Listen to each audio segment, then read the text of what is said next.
Today I'm going to show you the coolest little device for your Android phone that will allow you... You know what? Let me just get to it.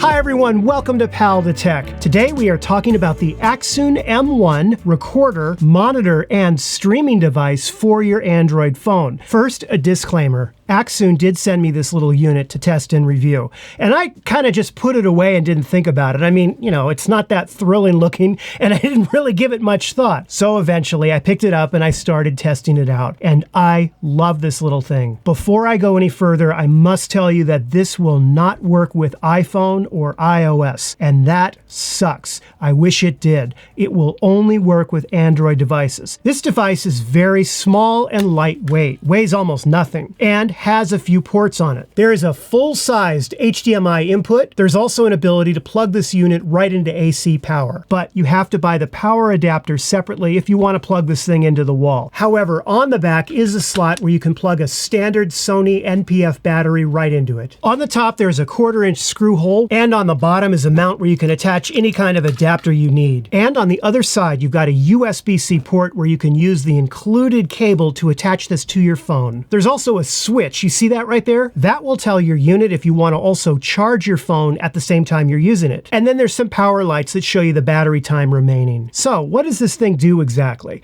Well, it allows you to do 3 things with your Fujifilm camera. The first is actually use any Android device and it turns it into a powerful monitor for your camera. You can also record your screen and your video footage in HD from your camera to your Android device. And lastly, you can use the entire setup as a streaming rig and stream live using just this setup out to YouTube or Twitch or wherever you want. Now, as someone that has used a lot of external monitors, right, or external recorders in the past, I'm always on the lookout for an easier way to record or to monitor my footage from my camera. And most of the time it's because I've got crappy eyes and I want to have a larger screen than the one on the back of the camera to monitor what I'm shooting. Basically, you take your Android phone and the first thing you need to do is download the app. Now, hold on. I know. Most apps suck.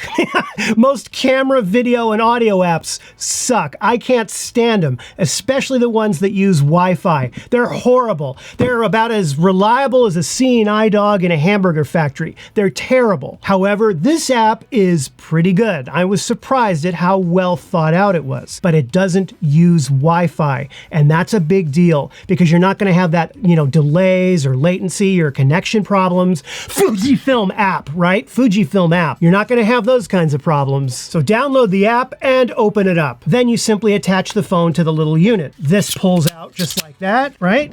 Next, you're going to need some way of attaching it to your camera's hot shoe mount at the top. You can use any number of adapters. I'll have a link to a few down below. And then you simply mount it on your camera just as you would any flash unit or anything at the top. And once on there, it's pretty sturdy. And then you simply take the supplied USB-C to USB-C cable and go out of the unit and into your phone. You may get a security message on the app allowing access, and you need to grant it access. The unit can use your phone's battery to power itself. You don't need an external battery. However, I think some of the functions I noticed when I was doing that weren't lighting up as much as they should. They seemed on the dimmer side. So I'm going to use a standard NPF battery. I'm going to plug it right in, and that way I've got plenty of power for this thing. Now, the last thing you need to do is plug an HDMI cable from this unit into your camera. It does not come with one, so you need to pick up an HDMI to Micro-HDMI cord. I will have a link to one of these cords in the description below this video, and then plug the micro side right into your camera. And there's one final thing to do if you are using a Fujifilm camera. You have to set your video output to HDMI to HD and not 4K. If you use 4K, this thing won't work. You must have it in HD. Before you turn the camera on, I have one little tip for you, and that is make damn sure you turn the audio down on this app, because it will pick up the sound coming out of your Fujifilm camera's speaker,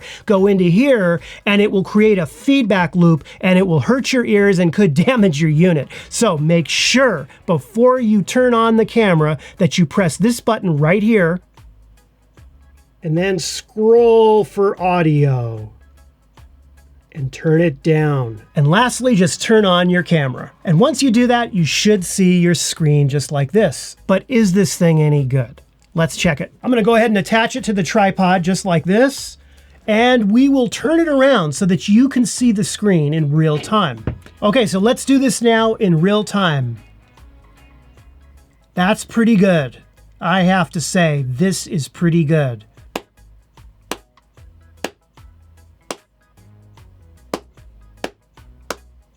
Yeah, these cords can be a little bit ugly, but so what? It's pretty good performance considering how this is hooked up. So obviously now you can use this as an external monitor while you're recording footage. And of course you can use it as a flippy selfie screen, right? If you're vlogging, it's great for that. Now this is not a full tutorial on how to use this unit, but I do want to show you a few quick tools that are on this. For example, you've got a histogram, you've got a video waveform monitor, you've got focus peaking, check that out. You could even load up a LUT if you wanted to. You've got zebra controls, audio monitoring.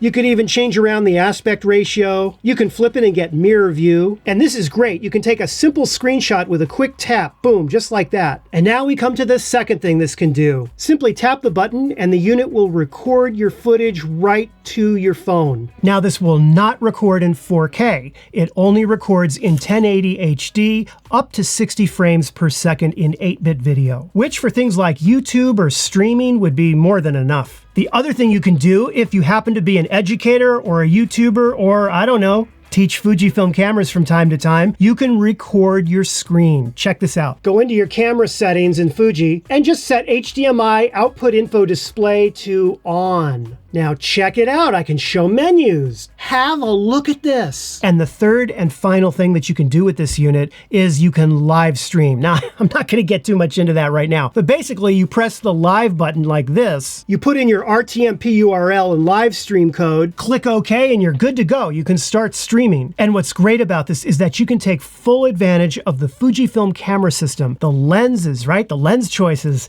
the colors, the film sims, the quality of the image, and all of that. It's such a minimal amount of equipment because you've got your phone, which is connected to the internet already. You have a hard drive inside your phone, internal storage, so it's saving your video files for you. And the whole thing is connected with wired connection to your Fujicam. So you don't have that latency problem. You don't have Wi-Fi dropouts. It works pretty well. I was surprised, as I said earlier in the video, at how well this little unit works. So is it perfect? No, not exactly. It's got a few issues. Let's talk about those now. The first has to do with the top part of the unit that clamps out like this. They made a gap in here, right, which is where your phone kind of goes into. The problem was they didn't make the gap deep enough. And so what happens is if you have your phone slid in this a certain way, this gap will go and it'll hit the volume buttons on your phone and it will press and hold them down. So that's one problem. I wish they had made it a little deeper. So maybe Accsoon, if you're watching this video, for your version 2 of this, make it so that there's more of a gap here so that when I have the phone clamped onto it, it's not pressing down on any of the side buttons. Another issue has to do with locking the battery in place. When you have an NPF battery attached to it, okay, it locks in fairly good, but it's still easy enough to pop out. And I would prefer it to be like a Mars 400S Pro, right? You put the battery on this thing and you could swing from it. It's locked in there so tight. The only way to get it out is to press this button and then out it comes. But overall, this is a really smart unit. And the reason I say that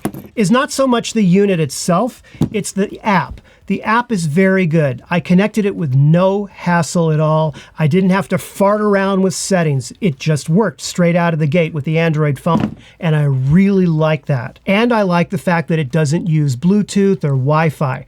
Those things are overrated. Give me actual cords to connect to and have reliability, and I'm a happy camper every time. So who is this for? Well, not for replacing your Atomos Ninja 5 recorder, not by a long shot. This thing cannot process 4K video or ProRes RAW and some of the advanced features that the Atomos Ninja has. Also, having your own external drive on the Ninja, I far prefer than worrying about it on a phone. That's just me though. For most people, I think that if you're looking for an external monitor for your camera and you don't want to lug around another piece of gear and you have an Android device, remember it won't work on iPhone, then I think this Accsoon M1 unit is definitely something to look into and consider. Well, that wraps it up for today. Thank you so much for watching, and I really hope you found the video helpful or at least entertaining.